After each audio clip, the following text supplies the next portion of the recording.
Mati dalam tampilan-tampilannya bersama siapa sih dia? Ternyata banyak tokoh-tokoh Syiah. Jadi apa yang disampaikan itu ada ajaran liberalnya, ada ajaran Syiahnya. Jadi mengkolaborasikan antara riwayat orientalis dengan riwayat Syiah. Ya klop lah. Itu memang ada di riwayat Syiah ya? Ada. Saya paham sudah lama. Saya ini kan juga mendalami. Berarti ini secara nggak langsung membongkar siapa sebenarnya dia ya? Iya, karena kawan-kawannya juga banyak Syiahnya. Karena itu umat Islam ya harus merujuk kepada tokoh-tokoh Islam yang benar-benar Ahlussunnah wal Jamaah ya. Saya ini pengurus NU. Saya sedih karena dalam tubuh NU juga banyak orang liberalnya ya. Yang lurus banyak, tapi yang liberal juga tidak kalah banyak. Nah, kalau kita bergaul dengan tokoh-tokoh NU harus cari yang lurus, yang orientasinya itu adalah mengajarkan ajaran para ulama salaf Ahlussunnah wal Jamaah gitu. Assalamualaikum warahmatullahi wabarakatuh. Bismillah, alhamdulillah, hamdan wa syukranillah, wala haula wala quwata illa billah. Alhamdulillah, pada siang hari ini suatu kehormatan dan kebanggaan bagi Al-Fakir kedatangan seorang tamu yang sangat istimewa di Pondok Pesantren Putri As-Solhah Warung Dawa Pasuruan. Beliau dikenal sebagai seorang ulama garis lurus, bahkan banyak yang menyebut beliau sebagai tokoh NU garis lurus. Kedatangan beliau kali ini tentu tidak akan kita sia-siakan. Sedikit kita minta wejangan kepada beliau, nasihat dari beliau terkait dengan banyaknya fenomena penistaan kepada agama Islam, kepada simbol-simbol Islam, kepada Nabi Muhammad, kepada syariat Islam dan seterusnya, yang justru dilakukan oleh tokoh yang dianggap sebagai ulama, bahkan bergelar profesor doktor. Yang terakhir dilakukan oleh seorang profesor doktor Kiai Haji Buya Sakur dalam satu ceramahnya sudah sangat viral, bagaimana dia mengatakan Islam tidak akan pernah jadi agama yang sempurna, Nabi Muhammad tidak merasa benar, kemudian Sayyidina Umar itu dianggap seperti Hitler dan lain-lain, termasuk Siti Khadijah juga dijadikan sasaran penghinaan juga, menyampaikan berita hoax ya, karena Siti Khadijah adalah seorang perempuan wanita yang pertama kali masuk Islam, dianggap katanya Siti Khadijah adalah pengikut Nasrani. Dan ini tentu sudah banyak yang menanggapi, dan kesempatan pada siang hari ini kita minta nasihat dari beliau bagaimana kita mensikapi Ami Lutfi Basori yang saya hormati, bagaimana kita mensikapi kasus penistaan yang dilakukan oleh seorang Buya Sakur. Kalau yang dilakukan oleh orang kafir mungkin kita dengan mudah menghadapinya, tapi ketika ini dilakukan oleh orang muslim bahkan bergelar ulama, ini seperti apa kita mensikapinya? Alhamdulillah saya bisa singgah di pesantren As-Solhah Pasuruan. Kebetulan ayah dari Gus Nawawi ini sahabat saya, Kiai Lukman Hakim, sering berjuang bersama saya di masyarakat.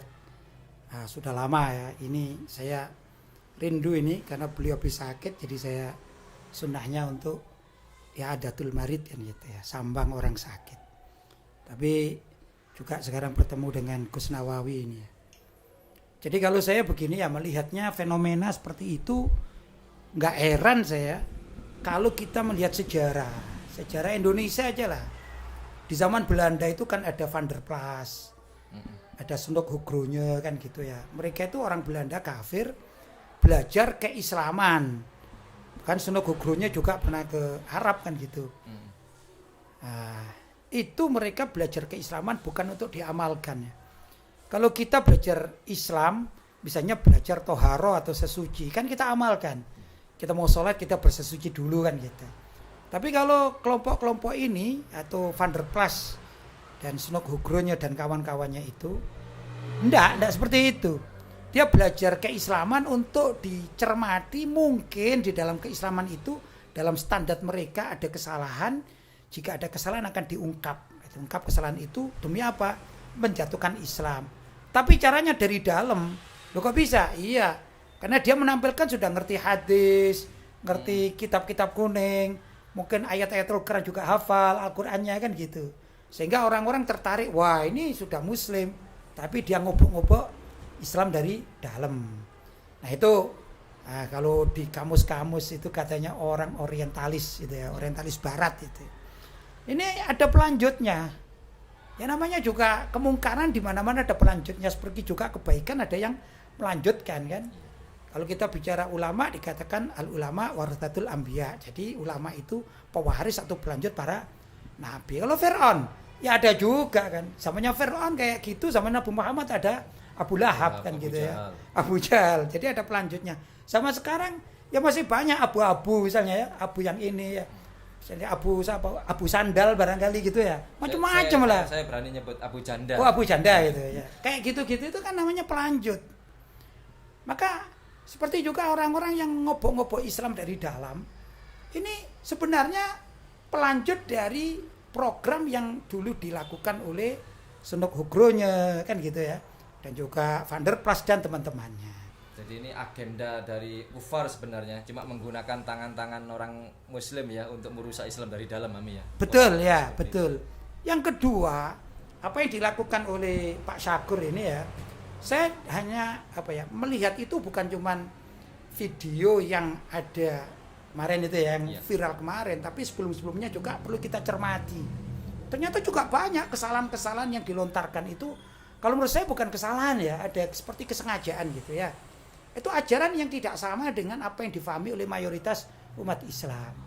Nah, setelah saya cermati dalam tampilan-tampilannya bersama siapa sih dia, ternyata banyak tokoh-tokoh Syiah. Jadi apa yang disampaikan itu ada ajaran liberalnya, ada ajaran Syiahnya. Begitu. Contoh kalau tadi dikatakan bahwa Islam itu dikatakan belum sempurna. Ini tidak akan pernah sempurna. Tidak akan pernah sempurna. Ini mewakili pemikiran liberal. Ya.